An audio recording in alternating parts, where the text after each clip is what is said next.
Assalamualaikum warahmatullahi wabarakatuh. Perkenalkan, nama saya Dwi Yuliani dari kelas TBI Tadris Bahasa Indonesia kelas 5B. Di sini saya akan membuat video micro teaching KD 3.1, yaitu mengidentifikasi isi dan aspek kebahasaan dan minimal 2 teks laporan hasil observasi. Selamat menyimak. Assalamualaikum warahmatullahi wabarakatuh. Ini sudah masuk semua ya ke Google Meet ya? Ada yang belum masuk? Saya lihat sudah 22 orang, jadi semuanya sudah lengkap ya. Baik, sebelumnya silahkan untuk berdoa terlebih dahulu. Ketua kelas untuk memimpin doa, silahkan.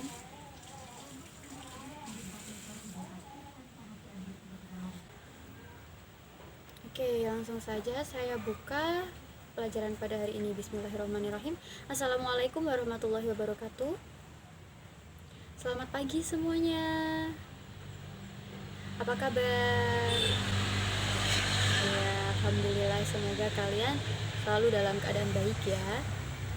Nah, sebelum kita lanjut ke pelajaran, silahkan untuk mengisi presensi terlebih dahulu. Itu sudah saya kirimkan link Google Form. Silahkan diisi ya di grup WhatsApp itu. Nah, saya beri waktu 10 menit ya. Dan setelah itu silahkan memberikan komentar di sini nama dan absen, jadi saya bisa tahu kalian sudah presensi ya.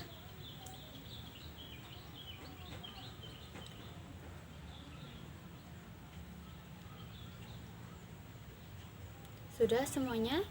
Baik, sebelum kita ke materi, saya ingin memberikan 2 gambar ya. Coba kalian amati gambar ini ya. Nah, ini sudah saya share.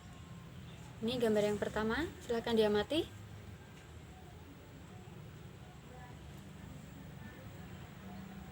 Nah, ini gambar yang kedua. Ya, silahkan diamati ya. Sudah diamati ya semuanya. Nah, dari 2 gambar tersebut, saya ingin kalian memberikan argumen kalian. Ada yang mau memberikan argumennya? Saya, Bu. Ya, siapa itu? Dwi ya, silahkan. Jadi gambar yang pertama itu adalah gambar tempat yang sangat kotor. Kemudian gambar yang kedua itu tempat yang bersih.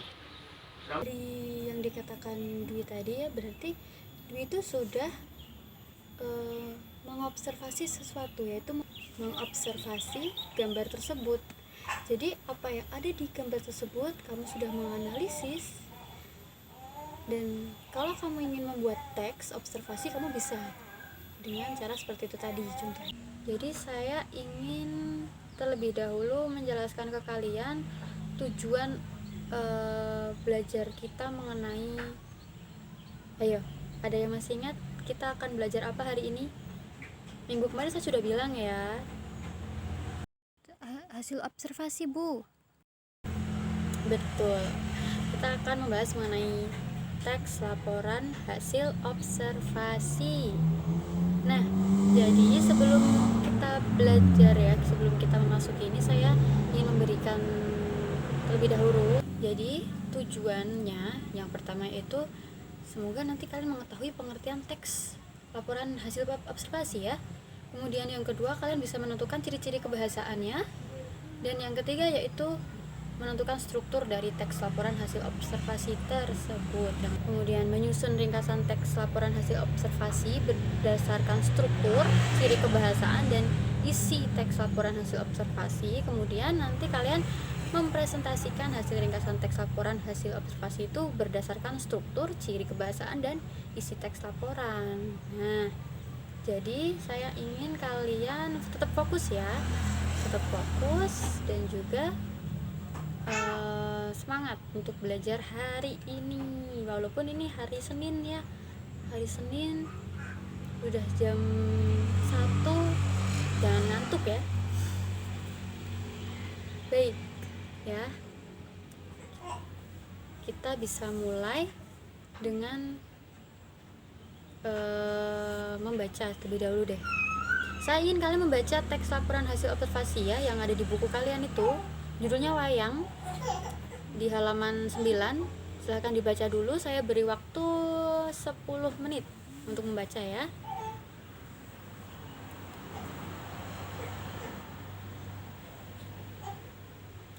Sudah ya semuanya ya, langsung saya akan ke materi. Nah, yang pertama yaitu pengertiannya deh.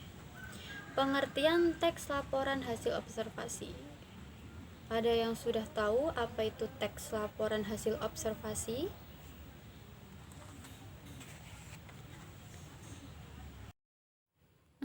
Yaitu teks hasil pengamatan, Bu. Iya, benar. Teks laporan hasil observasi itu adalah teks yang berfungsi untuk mendeskripsikan atau mengklasifikasikan informasi. Ya, jadi teks itu yang memberikan informasi secara umum tentang sesuatu yang berdasarkan fakta dari hasil pengamatan secara langsung. Nah, seperti contoh ya, mengamati pabrik gula Colomadu contohnya. Jadi kita pergi ke Colomadu, ke bekas pabrik gula itu ya, sekarang sudah direnovasi sedemikian rupa ya.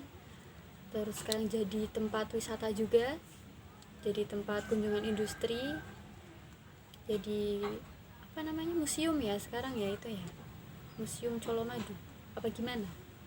Tapi di situ juga bisa untuk priwet ya, buat apa, resepsi ya. Soalnya kemarin tetangga saya ada yang menikah di sana, resepsi di sana. Nah, jadi kalau kalian membuat observasi, laporan hasil observasi ke sana, kalian harus membuatnya secara fakta yang dari hasil kalian mengamati. Contoh, warna gedungnya berwarna putih, gitu ya, seperti itu.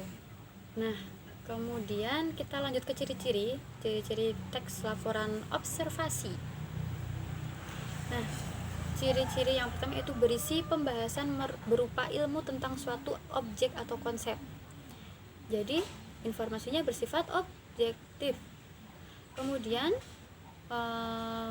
data maupun informasi yang digunakan itu meliputi fakta yang nyata adanya. Jadi, harus nyata, nggak boleh bohong ya. Nah, kemudian dapat dipertanggungjawabkan dan dibuktikan kebenarannya atau valid. Jadi, contoh pas kita ada di gedung bekas pabrik gula tadi ya, terus kita ternyata kurang mengamati warna gedungnya, kita lupa, terus kita mau bikin teks laporan hasil observasi. Warnanya apa ya? Aku lupa. Udah deh aku tulis warnanya ungu aja.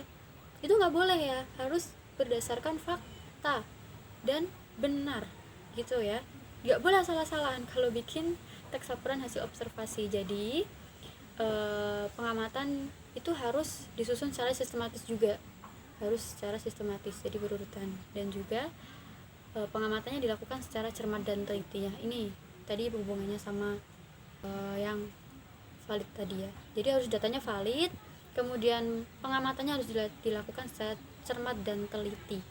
Jangan sampai cuman kayaknya itu nggak boleh ya. Kemudian kita akan masuk ke struktur teks ya, struktur teks laporan observasi. Jadi yang pertama yaitu pernyataan umum atau klasifikasi dan definisi. Nah, pernyataan umum itu berisi informasi umum seperti biasanya nama, kelas, waktu observasi, kemudian tempat observasinya, dan tambahan lain tentang hal yang dilaporkan ya. Ini seperti latar belakang gitulah intinya. Jadi mengapa memilih topik tersebut sebagai observasi, kemudian apa tujuannya, dan langkah-langkah apa yang perlu dilakukan. Kemudian yang kedua ada deskripsi bagian, yaitu ya berisi perincian dan inti dari hasil observasi yang dilakukan nih. Dapat berupa klasifikasi yang bersifat teknis dan deskripsi yang lebih spesifik dari objek. Misalnya kualitas, bagian, kemudian fungsi, kemudian kebiasaan dan juga kegunaan. Pada bagian ini bisa juga disebut dengan isi ya, isi atau pembahasan ya.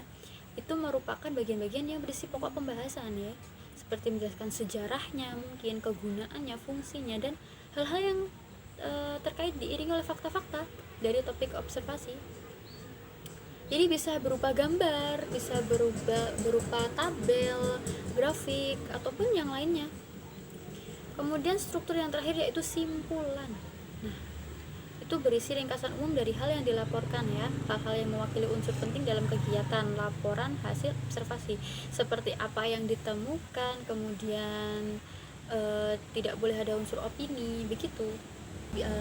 Tadi saya sudah katakan di awal tadi ya, tidak boleh bersifat opini, jadi harus benar-benar fakta.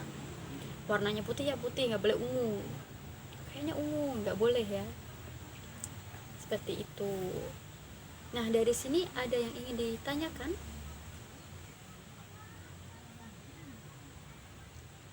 Jika tidak ada, saya ingin memberi tugas ya. Tadi kan kalian sudah membaca yang teks laporan tadi ya, yang di buku halaman 9. Nah, itu saya sudah kirimkan juga di grup WhatsApp.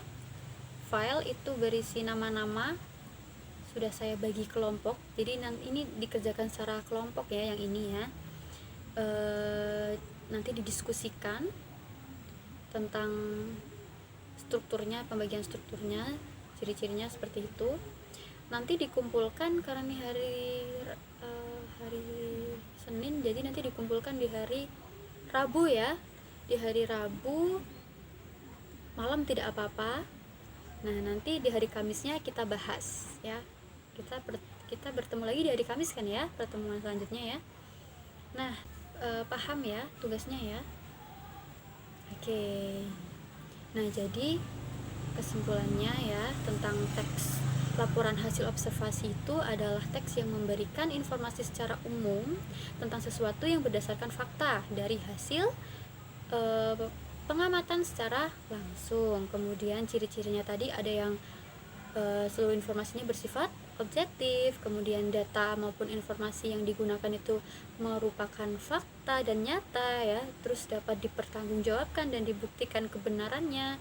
Kemudian pengamatannya itu juga disusun secara sistematis, kemudian pengamatannya dilakukan secara cermat dan teliti, begitu ya.